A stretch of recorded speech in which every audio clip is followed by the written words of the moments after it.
the publishing company blew up so much that I was getting 2 hours of sleep per night because I was on the phone with clients. I was working on edits. I was doing a lot of this myself. And my coach at the time was like, listen, you cannot turn away business. You're either going to have to, he was like, you need to hire. You need to hire people to help you. What I know now is that I would have increased my prices. And I would have hired at least one or two people on a contractual basis. I ended up hiring like 5 editors on a contractual basis. I ended up having like a team of 3 designers. And I had like a full-blown agency. And we used a project management tool called Trello to manage all the projects. Now, what I needed and didn't have, I needed a VA to be the communication between the clients and our editing and design team, and to communicate with clients and help keep them on track. I was the one doing all of that. So I was spending hours per day in emails, communicating with clients, communicating back with the editing team, the design team. Like, it took up half of my day, and I didn't know how to articulate, I need help with this, right? I just didn't know how to articulate that. I need help with this. I thought I just needed an assistant to do that. No, I really needed a project manager or a VA that was committed to client success, like a client success assistant, like to manage those projects. And their only job was to communicate with clients, keep projects on track, and communicate with the design team. Like, that's what I needed. And I didn't know how to articulate that. And so eventually I had so many clients and I was paying out so much, I really wasn't making money, even though I was making a lot of money from the publishing. That's how I ended up getting to $125,000, because I was selling my books, I was speaking, I had my membership, and I had publishing services. And I ended up, so the money was growing, right? And now that I had publishing services, I'm realizing that I'm doing the same things over and over. But I also had this issue where people were coming to buy publishing packages, but their books were not written. And it was taking them they were going off alone to write their books, and it was taking them so long to finish. And for me, like, when you're in business, you got to be a problem solver. You got to identify problems, and you got to be willing to create solutions to those problems. And here was a solution in front of my face. I had people that wanted to write books. They were paying for the publishing, no problem, but they were taking so long to write the book. Hint, hint, writing teacher, hint, hint, writing coach for the school. I've been teaching writing for 10 years. You know what? Let me teach y'all how to write y'all books. And that was how my first course was created. I had a coach that asked me to come in to teach his clients who were speakers how to write their books. And then I realized that my publishing clients had the same problem. And so I created a course at that time called Author Made Easy. And it was an 8-week course to help aspiring authors finish their books in 8 weeks. And it was a blast. So now I had the publishing services. I had the course that I was running. And I think at the first time I sold it was $797. And then I bumped it up to $1,000. And then I was speaking and I was selling books, and I had this ecosystem of services and products that I was selling consistently. And that is how I grew to 6 figures. Now, I ran my business through my phone. I constructed my business to where I didn't need a whole bunch. I literally could send PayPal invoices, recurring payments through PayPal, Zoom at that time, and Google Docs. And that was what I used. For those of you all that think that you need all the systems and you are bouncing between Kajabi and Go High Level and this and focus on making money first. Focus on articulating what your book is about. Focus on articulating who your book is for, how your book is going to help them.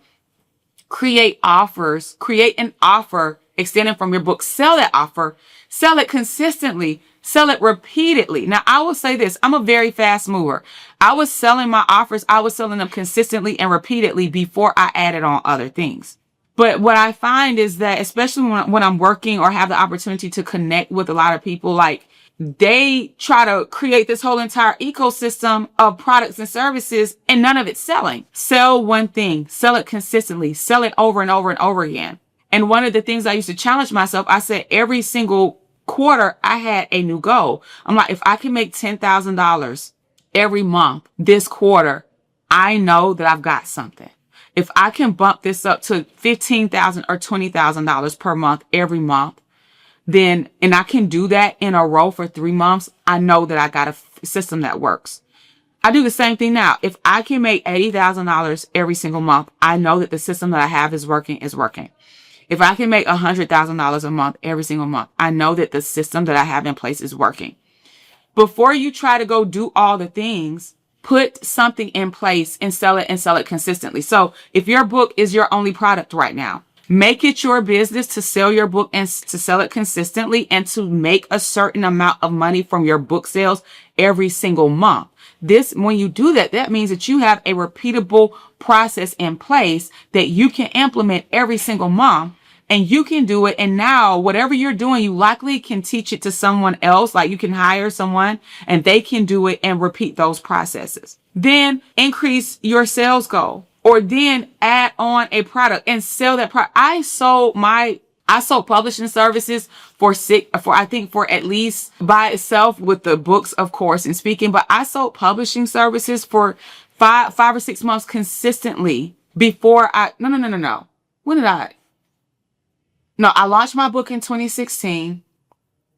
I sold publishing services for an entire year. Publishing services and my membership for an entire year. Because I was like, I knew I had something. It was my course that helped to push me over the 6-figure mark. And at that time, like, I wrote my book in 2016. By by summer 2017, about 6 months later, then I was selling the publishing, and I sold that and I got to about $80,000, for the year, in a year. So I sold publishing services for a year.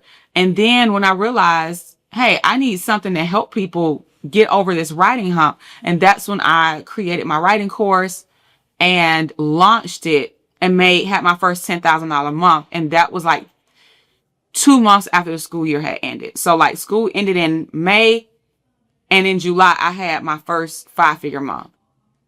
That's how it worked. And then I sold that course for a year. I sold my course and my publishing for a year before I did anything else. And so I'm saying this to say that I see people try to do too much too soon without actually getting results with what you're doing and then working the process. And if what you're doing isn't working, then you're literally wasting time and losing momentum and wasting opportunity and losing out on money by trying to figure out on your own how to do it. Like, you would do so much better if you would go and get some help. Like, that's when I paid $2,000 to sit down with a coach for 2 hours. And I lay everything out. I'm like, I've got my books, I've got my speaking, I've got my services. I know that I'm cooking with fish grease right now. I know that this is hot. I know I'm doing something well, but I'm at about $6,000 per month, and I can't figure out how to get to $8,000 per month, which would have given me $100,000 in a year. I'm like, I'm at this threshold. I can't figure out how to get over this hump. I paid $2,000 for 3 to 4 hours, and they revenue map everything with me. And that was when, and I launched my new program, and that was when I got to $10,000. I went from $6,000 to $10,000 literally in the course of 2 months after implementing what I had learned from that VIP day, right? Like, I invested $2,000. I made $10,000. I made $4,000 more. I made $2,000 more than my original goal, simply because I invested in help. If you find yourself at a threshold, and I made a smart investment in help, and I implement it. If you find yourself stuck in a space in business and it's not working, you're not getting momentum, you're not moving forward, it might be a point in time where this is where you have to move forward and actually invest in help that you need. And what I find, and this one, we're going to talk about this in a different episode, but either you're selecting wrong because you're choosing people based off of height, based off of lifestyle, based off of whatever, and you're not checking to determine whether or not they have actual depth of knowledge and can actually help you. You're not clear with what your goals are. And so you end up hiring somebody without asking strategic questions, and you hire somebody and they can't even help you do the thing that you're looking to do. Like I have people, come into my DMs, can you help with children's books? And it's just like, if you've been on my website, you've been on my Instagram, you don't see anything about children's books anywhere on there, but yet you're asking for help with this. And it's just like, at some point we have to start really using our critical thinking skills, because that's how we can set ourselves up to be taken advantage of. Like I have good character, but a lot of people out here don't, and they will just take your money because you're willing to pay. And so you have to be very clear on what your needs are, what your goals are. You've got to do your research and ask strategic questions to ensure that the person that you're looking at hiring can actually help you do the thing that you're looking to do. Right. And so I was able to, because I saw this person, because of their content, I sat back and watched them for several weeks. Then I started asking them questions. I got on a call with them. And yeah, I had never invested $2,000 before. You got to understand that at that time I was getting paid like $4,500 for my teaching career. So I got the money to invest in coaching from the money I was making from my business. But I knew that I needed the help if I wanted to grow. Like I was tired of being at this mark. I couldn't figure out how to get over the hump. It was a very big investment for me at that time. These days, I invest anywhere from $30,000 to $70,000 in half. But at that time, that was the most I had invested. You talking about for 4 hours? But I knew what God had showed me. I knew that I needed some help getting over the hump. I made the investment, and 2 months later, I made I made back what I had invested plus some, and I had made $2,000 more than the initial amount.